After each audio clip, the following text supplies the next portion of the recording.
Welcome to Breaking the Couch, a weekly conversation demystifying what happens in and behind the therapy scene to support your healing journey. We are your hosts. I'm Dr. Doughton, a licensed clinical professional counselor, a certified school psychologist, and a trauma specialist with Playfully Psyched. And I'm Dr. Jo Harchi with Soft Heart Psychology, a licensed clinical psychologist. We're here aiming to provide you with mental health tools to address the cycle of generational trauma across the age span, from infancy and childhood to adulthood. For more information, visit our Instagram page at Breaking the Couch or our website, breakingthecouch.com. While we hope you love listening to and learning from our podcast, it's not a substitute for a relationship with a licensed mental health professional. Okay, so we are coming back for our Gender Affirming Mental Healthcare Part 2. Last time we made a really big promise that we would talk about certain things in a specific order, and then we didn't get a chance to get to the trauma part, and so how people are impacted when their care isn't gender affirming, and or what looks like and what can be some of those traumas. So I figured we'd talk about that today. So, you said this so nicely, Dr. Towton. Last time you talked about how, you know, um, you mentioned that you're a cisgender therapist, you're cisgender. And I just want to Cisgender woman, say yep. that, yeah, cisgender woman. Mhm. So I, as well, I'm a cisgender woman. So that means that, what I say today is going to be limited and that I don't have that lived experience. So we're talking about gender expansive people and talking about it from a professional perspective as opposed to like actual lived experience. So I want to say that to acknowledge my privilege there and to say like I don't know everything. I'm definitely not an expert. In fact, when I think of different traumas for gender, like specifically my journey to becoming a gender therapist has included some of those traumas. So for example, one of the stories that comes to mind is like when I was training, there was a supervisor who would ask me things like, as if I knew who someone is, right? They would ask me, hey, is this person trans or gender expansive? Because they said on this particular quiz that they played with boy toys or girl toys. And I was like, what? And I remember coming to you and being like, this feels super weird. I don't know what to say to the supervisor. They're Mhm. above me, they're holding my license, but I Mhm. do have this cisgender privilege, and Mhm. so do they, right? Mhm.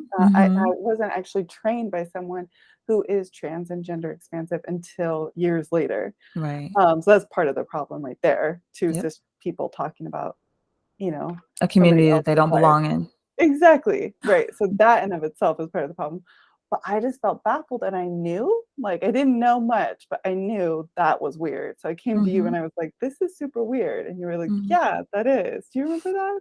I don't. I don't remember it at all, but I'm glad that I made an impact. And how did I respond to that? I think you had said, "Well, what is a boy toy or what is a girl Oh, toy? yeah, Who that sounds like said me. that?" Yeah, I think you kinda, like, brought up the whole question of the quiz itself, right? Like, Mhm. leave it to you to be like, "What is wrong with this standardized assessment that they're using in the first place?" Mhm. And I was like, I mean, I think "Oh, yeah." yeah, I mean, that comes back from my early childhood experience. I remember even in undergrad, we had an assignment to go down the toy aisles and just look at how toys are marketed, and that was, like, the Mhm. whole thing, right? And so then I had to do a basic, anecdotal study on the fact that when you walk down toy aisles, they are colored. They, like, have, hopefully it's better now. This was over 10, 15 years ago, um but, like, the quote unquote "boy aisle" was all blue and the girl aisle, quote unquote, was all pink or purple, and then even the types of toys that you can find in those aisles were separated, so you could not find a baby doll, or a kitchen set at that time in the aisle that was, quote unquote, "designated for boys," and that aisle only had so it was all these things, and it was like, but when you go into a classroom, we have a kitchen set. Right? We have these things. We encourage children of all genders to play with these items. So, um, that was like my first inkling of like, this is a jacked up question. There's no such thing as a boy toy or a girl toy, right? What does that mean? So yeah, I'm glad that I said it. It was helpful. I remember that conversation. Absolutely. Mhm. So that was a little bit about, kind of the journey to becoming a gender therapist. But then there's also this part of, different people along the way, right? So I could think of other traumas for gender expansive people being from the school system itself, Mhm, from medical care, medical providers, limited mhm, access to care, for example, one time when I was, see, I'm trying to be really careful because the community is small and I don't want to say too many mhm, details to say, oh, such and such state or this and that person, mhm, because people know each other. But what I'm trying to say is that this lawyer reached out and was like, hey, I know that you're the provider, and we were allowed to speak to one another. And I was floored by this person's question. He was supposedly an advocate to this child, and this child was receiving care from multiple providers from a team at a hospital that was skilled in providing this type of gender affirming care. mhm, mhm, So this person, this child had all the what I would say like the best, right? She had the best team I would hope for any child. And this lawyer was calling me and asked, he said, do you think that her family is convincing her mm, to be a girl, to be mm, trans? mhm, And I was like froze. I was like, "What? What are you talking about?" So I mhm, had to just bring up data and bring up information and explain like it's not just me, this whole team of all these other doctors agree that she is who she is. She is who mhm, she says she is, and we will continue to call her by her name and her pronouns and respect who she is. And actually, those were still to this day some of the most supportive parents. They were just kinda like, "Hey, mhm, she's just been like this, and we just want her to get what she needs, get medically mhm, necessary care." mhm, Um, so those are some of the things that trans folks deal with, every day. It's the mhm, whole school system, legal system coming up against her, um, and her parents. mhm, mhm.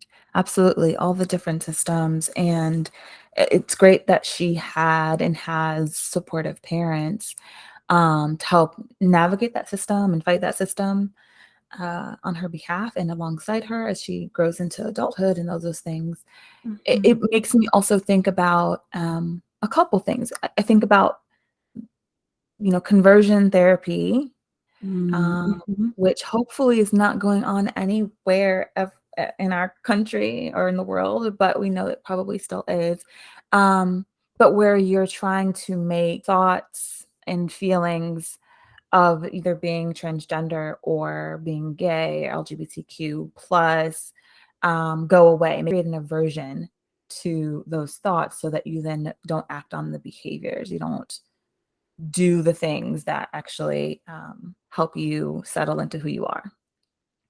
But conversion therapy, as we know, is very traumatic.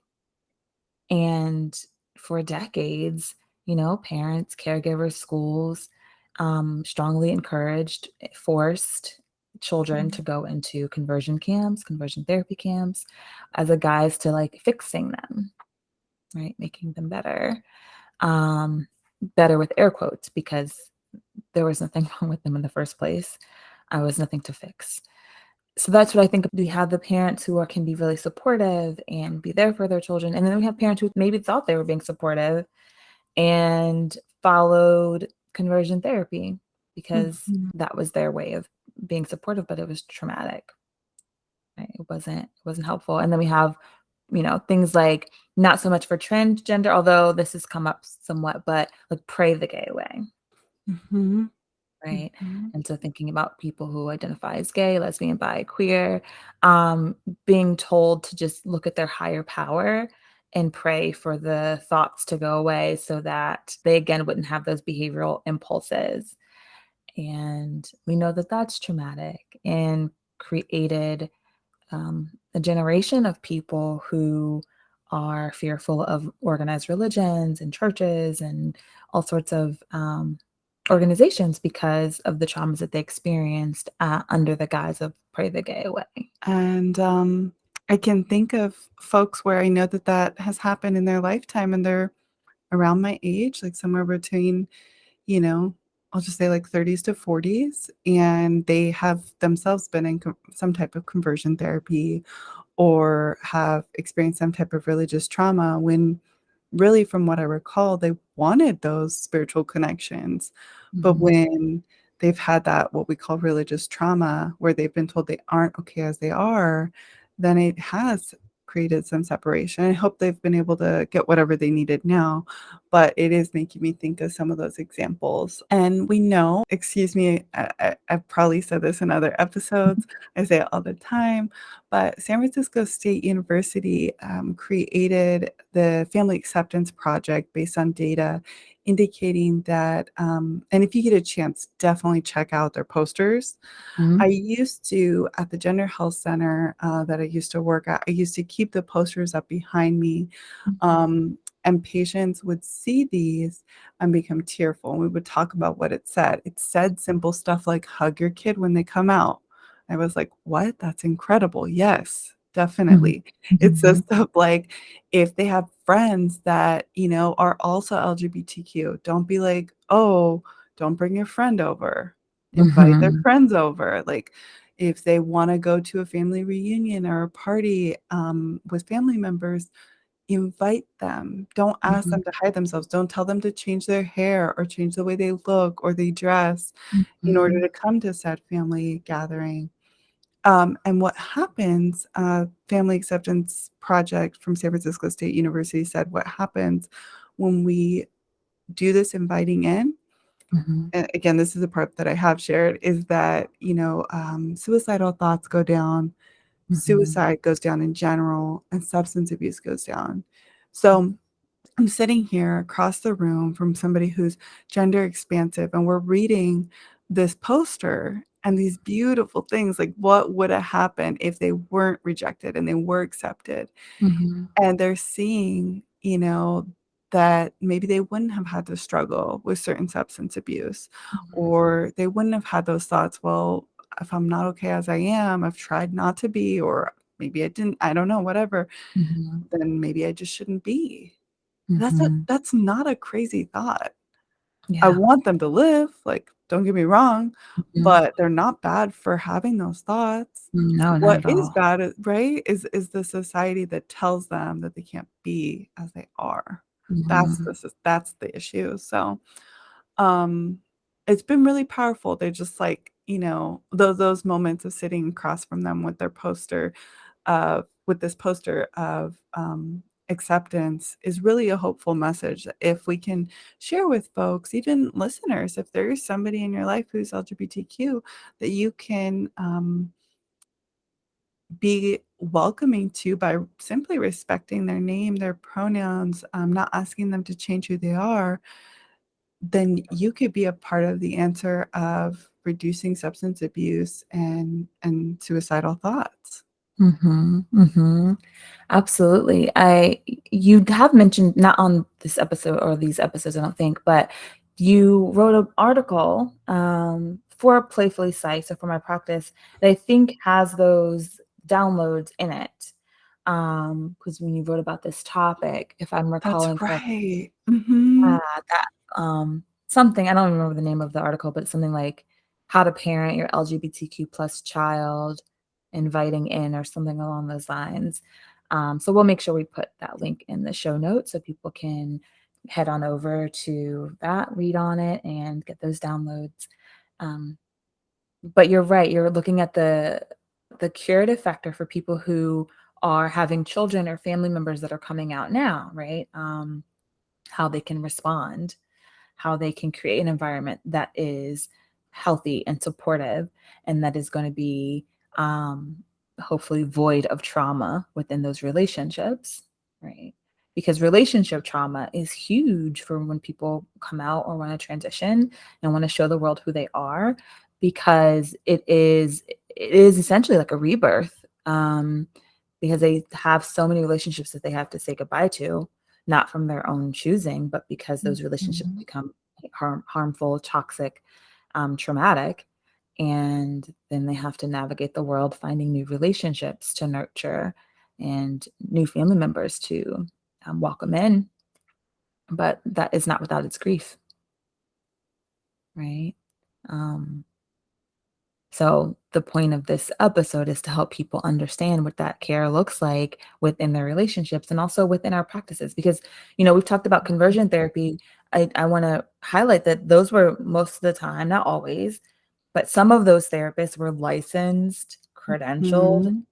therapists, right? Of all different backgrounds of psychology, social work, counseling, marriage and family therapy, all these different backgrounds that had licenses and throughout their states, um, and did this kind of work. So as a field of mental health, we have a role to correct that, and for future generations and for the present moment that we're in now.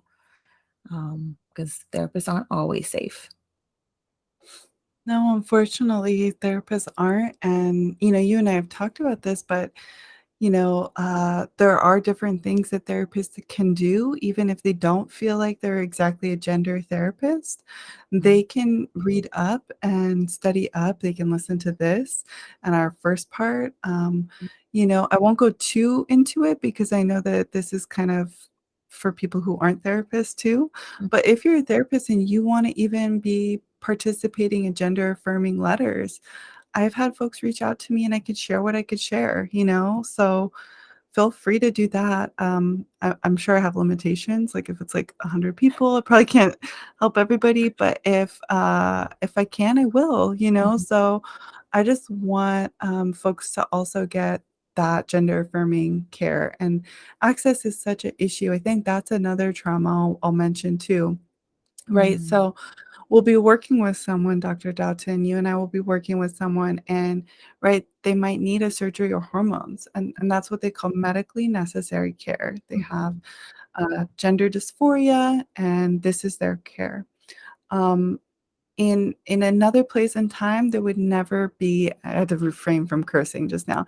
In another place and time, there would never be this issue. In my ideal world, they would not have to come to me as a Mhm. therapist to get this letter, okay? Mhm. Sorry about it. Go I ahead, I do can wanna see say, I think yeah, that go you ahead. can curse. We just have Okay, to mark the episode as explicit. So we can I if you just had need to to drop a bomb, I think that's okay. We just have to denote it on the platforms that that episode is not PG. I could just breathe, that helped me, that just took gave me a breath. So the thing is like, folks will need this care, and they'll have to jump through a lot of gatekeeping and hoops. Mhm. And they'll jump through these hoops to get this letter or that letter to say they're ready, Mhm. even though people could get a ton of other different types of surgeries or ton of other hormones or care Mhm. without those letters. Um, so through that paternalizing and colonialism of medical care, we restrict, or I shouldn't say we, the system restricts people. Yeah, And we are part then of the system. We do I have am. to take Thank ownership. you. Yeah. Yeah.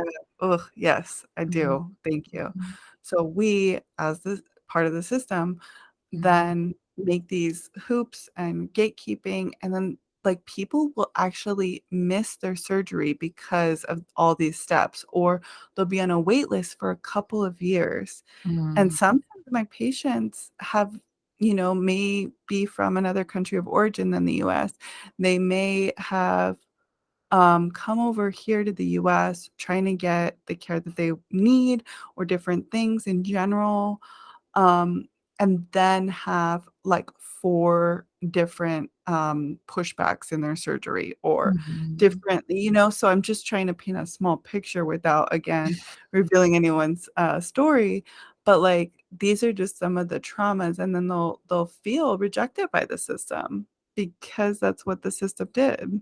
You know what just came up for me? Just a huge frustration, Mhm, and I thought about, social economic status in this country and, mhm, and gender privilege, right? Cisgender privilege. When you think about I just all these celebrities popped into my head and all of the body augmentation that they do mhm, mhm, without a second thought. Even people who, I may think who aren't necessarily famous but are affluent, who have like they've had so many surgeries augmenting their bodies, that in ways that I might think that it's extreme. Like, you know, there are people who are trying to look like fictional characters, and so they'll have to do lots of surgeries to look like that. They don't wait months to do that, right? So it's like, why is it when it's gender affirming care, are there all those hoops? Why is there that paternalistic view? We have to make Mhm. sure that you're gonna you want this. Because I mean, okay, fine, reverse it if they don't want it later. Why that's what you would do for someone who's getting who is cisgender but wants, you know, muscle implants, or the Mhm. implants that, you know, make your calves look bigger, and the ones that make your breast bigger or smaller, all those things. Why is it that there aren't the same hoops between cisgender and transgender? Right? It's just a frustrating thing. And then we think about socioeconomic status. Because if you have in this country, if you have the enough zeros, Mhm. right, behind that dollar sign, you can get whatever you want just about in a timely fashion. Mhm. So, and the intersection of being, you know, a transgender person who also is relying on any type of public assistance or the money that they came with from their country, like, oh, it's disgusting. Yeah, I'm so happy you brought up that intersectional way that the system hits people with intersectionality, as far as Mhm. SES goes, like you said, immigration status, a number of different Mhm. things. Mhm. And that's also making me think about folks where, the trauma as far as gender affirming care goes is like even when they might get their care, Mhm. they might be told to go to therapy. Sometimes people would come to me for a letter, right? And they're Mhm. like, "Do I also need therapy?" I'm like, "Well, according to you, you have no other stress other than this gender dysphoria, so no. Why would you like everybody could use support, sure, Yeah. but so that's fine, but you don't need therapy." Whether or not it should be required as a part of your treatment plan, right? Unless we Yeah. require it for everybody, which, you know, I'm a strong proponent of that, but right. Mhm. But, like, Mhm. to make someone think that they have to, it's like court ordered, like, no, it's not a Mhm. punishment. Mhm. What kind of therapy is gonna be? I don't know. I don't know. But that's that paternalistic view that's rooted in Mm. white supremacy. That's Mhm. what that is, right? Thank you, that's what that is. That's right. Yeah, Mhm. yeah, it's the I mean, that's a whole nother discussion, but when we think about again, the paternalistic, the forefathers of this country, and all of the power that Mhm. comes into, you know, our field in this country is very tries to be paternalistic, right? We've talked about this before, the gatekeeping that occurs, especially within um, gender affirming care, right? That's all paternalism rooted in white supremacy. Completely. Because again, other types of surgeries, many other types of surgeries, not all, but many other types of surgeries, they'll tell you it's reversible. Even things like, so I know I'm really gonna get into stuff. I'm thinking about, so I was watching a TikTok and a woman was like, uh, she birth control hasn't worked for her. So birthing experience. Birth control hasn't worked for her. She said her first child she had, she's like, I swear I never missed a pill. She was on the pill. Mhm. She got pregnant. Then her second child, she was on the depot shot. And she's like, so you can't miss, like, you know, they're scheduled, you come. She's like, Yeah. so when I went, she's like, every time you go, they test you for pregnancy before giving you the shot. She's like, so I went on time and they was like, oh, we can't give you your next shot because you're pregnant. So that's her second child. Oh my So then after gosh. that child was born, she was like, okay, you know, she was like, do tubal ligation, have my tubes tied. She said she's 39 or 40 and she's pregnant now. And she's like, do they not do the surgery? Whatever. She's like, but you have to go through all these steps. They have to ask you, like, are you sure? They usually want Mhm. you to have some states is 3 children. They want you to have at least three. They want you to be a certain age, da da da, all these things, right? But for men to get a vasectomy, it's just like, do you want it or not? Like, they have that control over their body, that governance over their Wow. body usually. There usually isn't a long process. Mhm. There isn't like, you don't have children. There may be, like, if someone is, you know, 20, maybe they'll ask you, "Are you sure?" Because you don't have children. Maybe, but there isn't this whole, like, there are a lot of, gynecologists that will not consider a tubal ligation for a woman if she doesn't have any children at all, regardless of her age. And there are a lot who won't do it for women under like 25 and they don't have children. So it's like, Mhm. what is that? Right? That's paternalism. Mhm. Yeah, that's a really good example. And I'm going a little bit all over the place, but a few minutes ago you mentioned also another example of, and I could go into this like so much, right? Like if people want more parts of this, just let us know. But another part you mentioned, before I forget again, is like you said something along the lines of, people being able to reverse things. And Mm, I love that you brought that up because, yes, they can reverse most of the things, some of the things in mhm, some ways to some, with some limitations. mhm, Um, Now that's the one of the most popular questions, and I think it's because there's a lot of propaganda. I think there's a I see you mhm, agree. mhm. There's, like, a lot of negative I believe, negative information out there saying,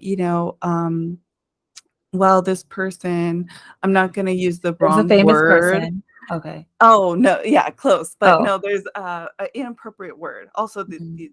some of these people may be famous, so I hear what you're saying. Not like that kind of famous, but there's like a famous case of a person who like Mhm, I think they were mhm. born intersex maybe, and so the parents just, Yes. decided their gender, and then they were raised one way, and then they decided that they wanted to be another gender, and then they had surgeries, and then they decided that they regretted it, like, no, no, a decade later, and so then and so they've been really vocal about it, and that's the case that people use most of the time, right? Like, it's. Right, right. So people would say, "What if this happens?" Right? Mhm, And mhm, I would say, depending on, the hormones or the surgery or whatever they're trying to do, I would answer directly like, "Okay, this is, the limitations or whatever," right?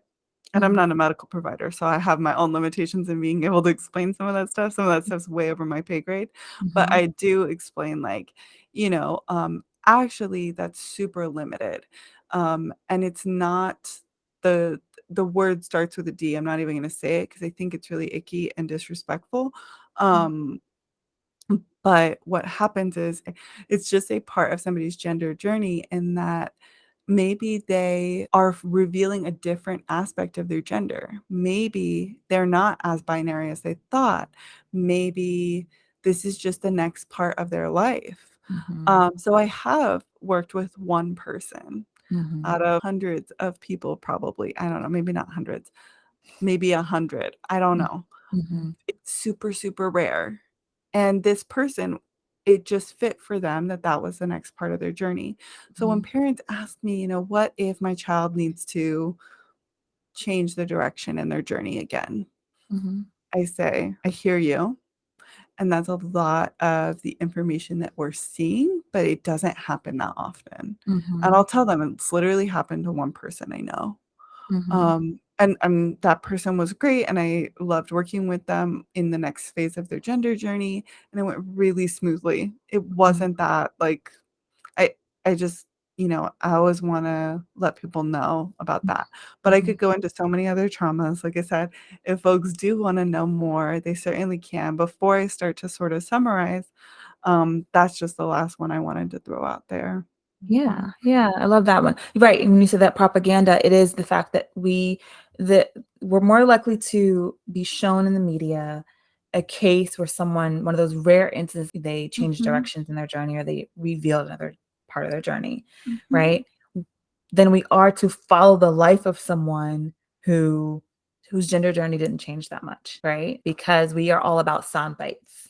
And it's a big sound bite. It's a big Mhm. chunk headliner when someone, their gender journey changes trajectory in a way that was unexpected to the people.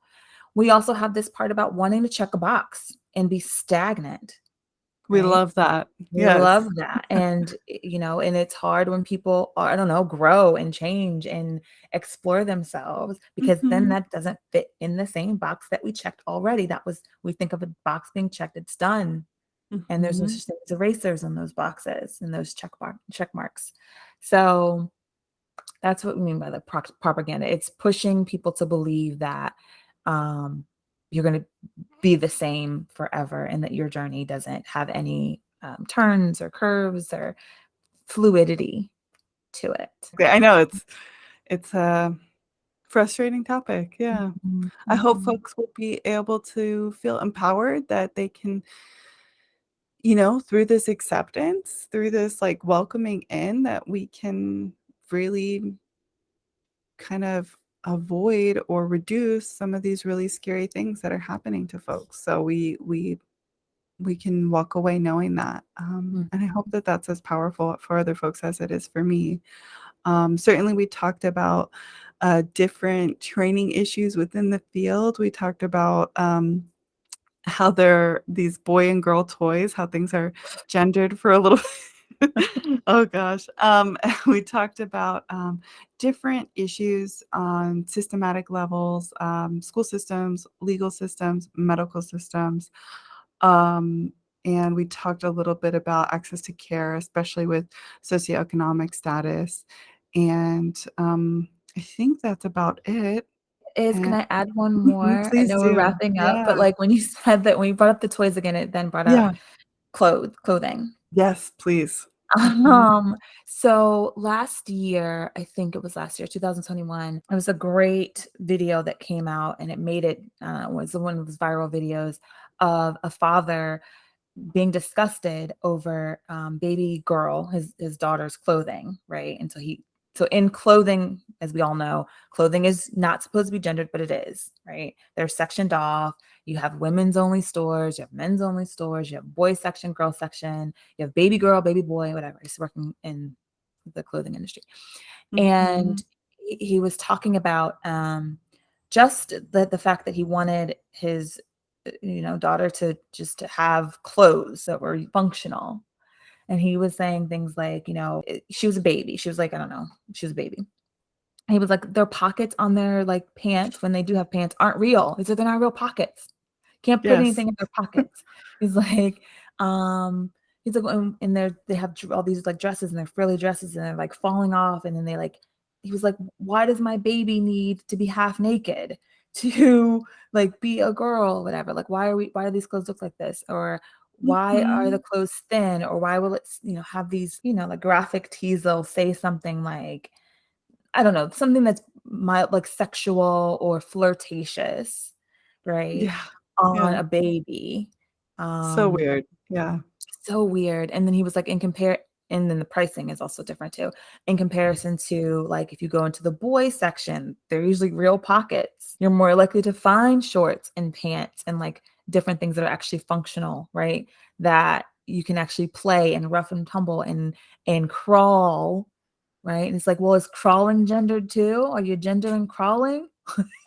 Or is it like a developmental thing that we That would all hope for babies our go babies? through, or, Yeah. that most babies that will develop go through. And so it's just one of those things where we forget that this conceptualization of gender starts very early in our society. Mhm. And Mhm. therefore, the traumas associated with that start very early. Because isn't that the Mhm. biggest piece?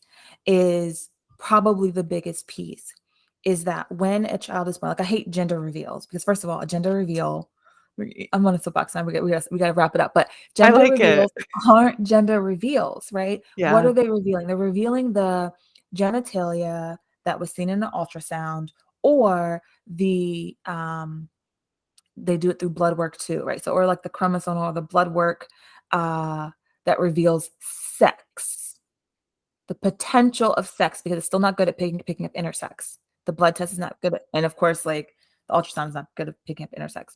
So it loosely identifies the sex, not the gender. And if you haven't listened to part one, listen to part one because we do explain the difference, right?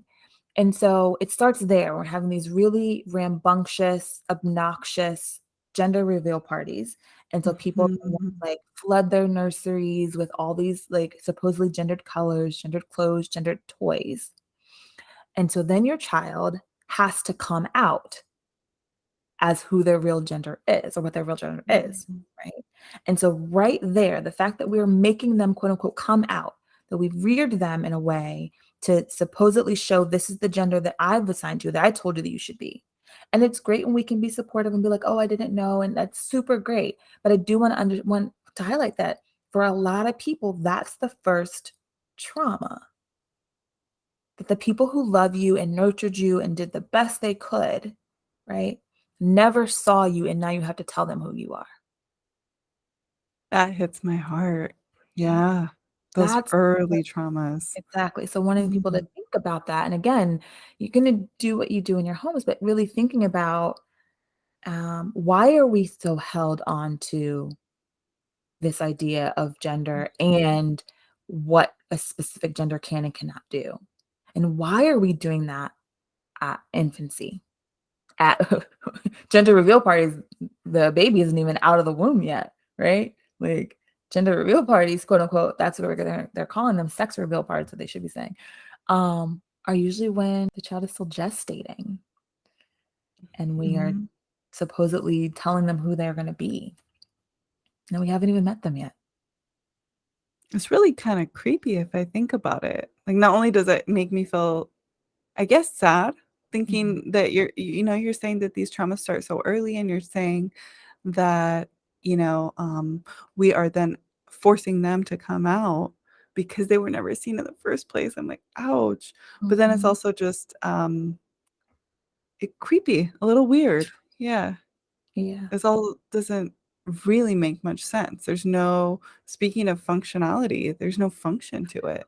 Right, what is that? That's what you think about. There is function if we think about some of the systems that have been in place for a Mhm. long time Mhm. of how we sell girls Mhm. basically early into marriage, and which is a Yeah. type of slavery in certain ways, right? Mhm. How we rear girls to quote unquote be homemakers, and that to care for others. That's how they're reared, right? So it does make sense. It Yeah. doesn't feel good, but it makes sense if you think about, and for boys, right? We rear boys to quote unquote be providers and to, it's the whole hunter-gatherer thing. Um, so yeah, it makes sense that we have to start that early because we are rearing them to be a certain type of a member within the community. But what we're saying is we're encouraging people to think about how potentially traumatic that can be in some cases. And we never know when that's going to be traumatic in your case because we don't know at birth what the gender of the child is going to be. We just Mhm. don't know. And so maybe you'll be one of the lucky ones and have a child that's, you assigned them, they fit, it's cisgender, okay. Maybe you're also one of the ones that your child has to come out to you. And I'm also not saying that it's easy. It would be easy. So I think that when you have an entire society that is set up to have binary genders, thankfully, there was the generation, I can always forget. Gen X? No, I don't know. The younger generation, younger than us, they're doing a great I forget job. too. I don't That's why I'm not jumping in. I'm like, I don't remember either, but I know who you're Yeah. talking about.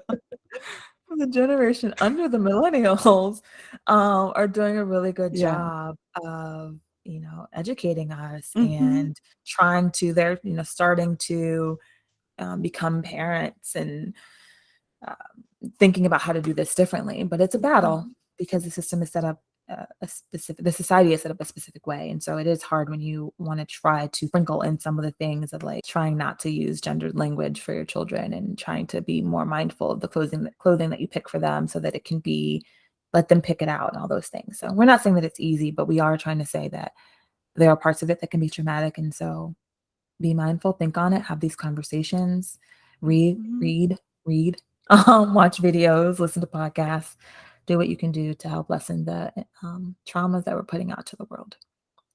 So, on that note, as always, please feel free to, add us on Instagram at Breaking the Couch.